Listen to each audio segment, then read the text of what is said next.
Non mais les gars, regardez seulement l'état de l'épaule de Bellingham après son opération, frère. Est-ce que certains sont au courant que peut-être à cause de cette opération, les gars, Bellingham ne retrouvera plus jamais son niveau? Bellingham qui est en Jamaïque, les gars, regardez les conséquences de son opération. Comme vous pouvez le voir, mais dites-vous, jusqu'à il a arrêté de faire ça. Il a enfin laissé ses cheveux devant, les gars, pousser. Moi, je vous dis, c'est pas normal. Ce mec-là, il prépare soit quelque chose, soit ici, il est foutu. Est-ce que vous vous rendez compte qu'il va potentiellement rater 8 matchs de Liga, les gars, et 2 matchs de Champions League? Ça veut dire qu'il va faire un retour potentiel. Le premier Classico, les gars, face au Barça. Franchement, ça va être trop hard. Mais moi, j'ai de la peine pour lui, les gars. Même si c'est un joueur, t'as vu, il est entraîné, il est bien suivi et tout. Ce qui va attendre Bellingham, en fait, tout le monde aura trop d'attentes sur lui. Pourquoi? Parce que les gars, il y avait l'excuse du bras. Et le moment où on avait vu les gars, Bellingham, il traînait sa blessure, on se disait, vas-y, quand il faisait une mauvaise perf, vas-y, c'est à cause de ça. Jusqu'à il y avait attel, bandage, ça voulait plus s'arrêter. Et de là, nous dire qu'il a fait son opération, les gars, et qu'il en est guéri, j'espère juste que ça va bien se passer.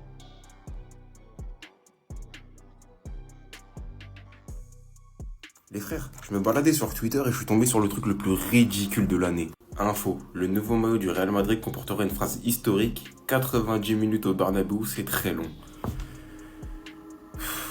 En fait les gars, la dernière fois j'avais le débat avec un pote à moi. Et on s'est accordé sur le fait que parfois il y a des paroles, il y a des actions, il y a des événements qui ne peuvent être connotés qu'à une seule personne, une seule équipe.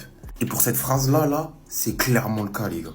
Je suis désolé, mais 90 minutes au Bernabéu, c'est très long. Cette phrase n'est pas adaptée à des mecs comme Vinicius, Jude Bellingham, Rudiger ou encore Kylian Mbappé, les gars, soyez logiques. Voici les créateurs et seuls héritiers, et j'ai bien dit seuls héritiers de cette phrase. C'est eux qui rendaient 90 minutes au Bernabéu très très longues. Et cette fameuse magie qui est censée y avoir au Bernabéu, elle a disparu. Arrêtez d'en faire quelque chose de marketing, c'est le pire coup marketing de l'histoire. Tchouaméni, Antonio Rudiger ou encore Asensio n'ont rien de magique. D'ailleurs, je remercie Declan Rice d'avoir démasqué ses fraudes, de bien avoir soulevé le fait que cette équipe-là, et je dis bien que cette équipe-là du Real Madrid n'a absolument rien de magique. Arrêtez ce marketing à 2 balles. 90 minutes au Bernabéu, c'est long. Voici l'ADA du nouveau maillot extérieur du Real Madrid. 90 minutes à Bernabéu, c'est long. Mais moi, ce que je veux comprendre, c'est pourquoi choisir ce moment de l'histoire en particulier pour mettre cette devise derrière le maillot. Ils ont aucune garantie que leur équipe se comporte mieux que l'année dernière. Ils ont quand même eu des primes qui auraient mérité d'avoir ça derrière leur maillot, je sais pas moi. Ils choisissent le pire. Les gars, de toute façon, quand je vous dis que c'est la pire équipe du monde, vas-y, calme. Vas-y. Je les déteste, mais vas-y, calme. En tout cas, une chose est sûre, les Madrilènes ont l'air d'avoir oublié qu'ils vont commencer la Liga pendant 2-3 mois sans Bellingham. Le temps qu'il remuscle son épaule, qu'il s'habitue à l'opération. Et franchement, en vrai de vrai, moi personnellement, ça m'attriste. Parce qu'en gros, moi, Bellingham, c'est un joueur que j'apprécie beaucoup. Et je pense que le Real Madrid est meilleur avec lui. C'est-à-dire qu'il ne faut pas se réjouir de la blessure des gens. Dites-moi ce que vous pensez, non seulement de l'opération de Bellingham, et de la nouvelle devise du Real Madrid. C'était ce Jorginho do Brasil, et on s'attrape. Bao. Dembélé ou Yamal? Ah, Ousmane Dembélé. Pogba ou Yamal? Pogba. Guiri ou Yamal? Cher étant Marseillais. Oui. Maxime Lopez ou Yamal? Maxime. Non, Maxime, retour en Ligue 1, Paris FC, Maxime. Renaud Ripart ou Yamal? Oh là, Renaud Ripart. Un combattant, un guerrier. Voilà, il s'est remis de sa blessure, je suis content. Ismaïl Bouabdella ou Yamal? On est là, c'est l'un des meilleurs. Le plus fort, c'est Brandaï. Le jardinier de Fréjus ou Yamal? Adirami. Pourquoi vous vous sentez toujours obligé de parler de Lamine Yamal? Là, je m'adresse aux médias français et à Adil Rami. Il n'y a pas que Lamine Yamal comme footballeur dans ce monde. Parlez d'autres joueurs. Pourquoi vous voulez toujours parler de lui? En plus, vous êtes ridicule. Vous êtes ridicule. Lâchez-le, frère. Lâchez le petit. Laissez-le tranquille. Parlez d'autres joueurs, non?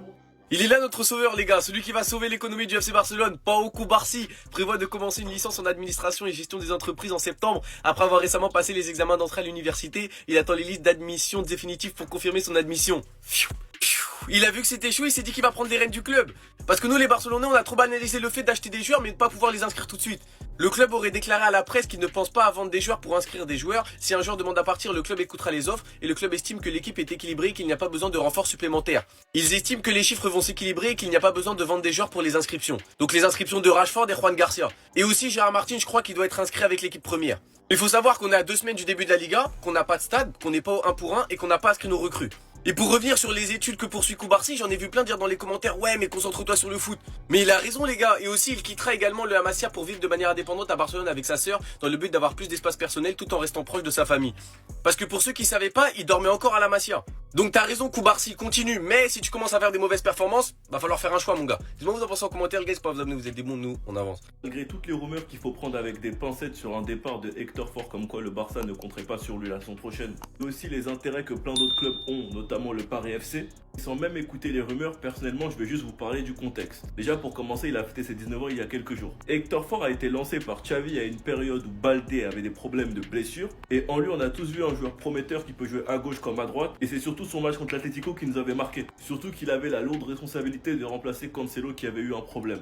Et il l'a très bien fait d'ailleurs. Première saison de flic, il a créé un monstre et a su faire ressortir le meilleur de lui-même. Baldé fait une grosse saison et fait partie des meilleurs à son poste. De l'autre côté, il y a Koundé qui joue quasi tous les matchs et qui en plus de ça devrait prolonger jusqu'en 2030. Eric Garcia, la grande surprise de la deuxième partie de saison. Le couteau suisse qui peut jouer central, latéral droit et au milieu. Et personnellement, moi je le préfère latéral droit. Et un Gérard Martin qui a été cette saison la doublure de Baldé. Donc toujours devant Hector Ford. Ce qui a créé la frustration du joueur.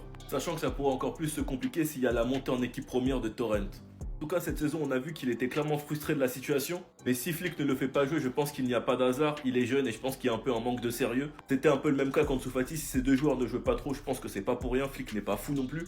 Et si Hector Ford part, je trouve ça dommage qu'en 2 ans, on perd 2 latéraux. Sachant qu'on n'a pas des backups de qualité non plus. Mais si le club ne désire pas le vendre et que c'est Hector Ford qui veut partir, j'espère qu'il réfléchira. Et qu'il ira demander des conseils à Xavi Simons, Moriba, Guiu et tous ces joueurs-là. Enfin bref, sinon vous les gars, vous en pensez quoi? Ramenez-vous sur sa personne, on s'ennuie. Le jour où Messi a détruit le Brésil à lui tout seul.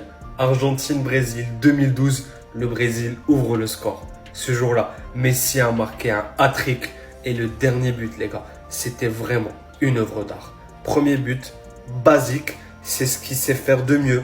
Pied gauche, petit filet, normal. Normal, les gars, pour lui, c'est un truc normal et il s'élève normal. Le deuxième but, il s'est dit, je vais un peu monter le niveau. Qu'est-ce qu'il fait? Il dribble le gardien et il finit. Facile. Facile pour lui, les gars, c'est facile. Et regardez, le troisième but, c'est du n'importe quoi. Regardez, il prend la balle d'ici. Il monte. C'était Marcelo, hein. Il monte. Et puis Lucas. Je sais pas si vous avez vu l'action comme moi, mais les gars, vous l'avez vu? Je vous remets le but. Je sais que vous voulez encore le revoir. Regardez. Il dribble Marcelo. Il monte. Pied gauche, Lucas. Voilà, facile. Je vous assure, facile, les gars. Et juste pour vous rajouter une chose, c'était son premier hat-trick avec l'équipe de l'Argentine. Les gars, donnez-moi votre avis.